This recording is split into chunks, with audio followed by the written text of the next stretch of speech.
Pour espérer pouvoir participer à l'émission Mariés au premier regard, les célibataires doivent passer une série de tests et d'entretiens. Sont-ils fiables à 100%? Les experts du programme répondent. La saison 7 de Mariés au premier regard a débuté ce lundi 20 mars sur M6. Dans le premier épisode, Annabelle et Fabrice ont vécu un véritable coup de foudre. Une rencontre qui donne de l'espoir pour la suite de l'expérience. Ils font partie des 14 célibataires qui ont été choisis cette année pour se marier à l'aveugle. Ces candidats rêvent tous de s'engager, mais ils n'arrivent pas à trouver l'amour. Ils ont décidé de mettre leur destin amoureux entre les mains des experts, qui doivent trouver leur partenaire idéal. Pendant plusieurs mois, ils ont participé à une série de tests et d'entretiens pour dévoiler leurs critères amoureux et parler de leurs projets en couple.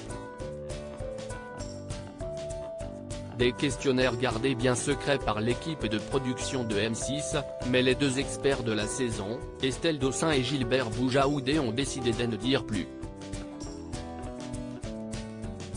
La vérité sur les tests de Mariés au premier regard. Les futurs candidats de l'émission répondent à plusieurs centaines de questions lors de cette première phase de test.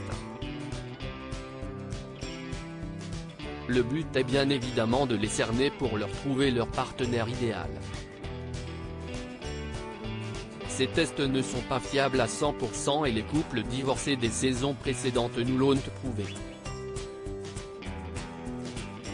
L'efficacité d'un test ne repose que sur l'authenticité des réponses qu'on y apporte, a expliqué Estelle Dossin, avant d'ajouter, si les participants, en s'inscrivant, en faisant les tests essayent de cacher les choses ou de se montrer sous leur meilleur jour, nous, on a des réponses erronées. Le taux d'incompatibilité est encore plus important. Les tests sont là pour limiter au maximum les erreurs. C'est pour ça qu'on travaille régulièrement pour les peaufiner, les améliorer, a précisé Gilbert Boujaoudé, le sexologue du programme. Si le taux de compatibilité d'un couple est mis en avant dans l'émission, les experts ne prennent pas à la légère le taux d'incompatibilité, qui peut jouer sur l'avenir d'un couple. Ce que l'on observe avec l'expérience des années, plus les pourcentages restants sont restreints, plus les personnes qui se marient vont avoir des caractéristiques qui sont résistantes au changement.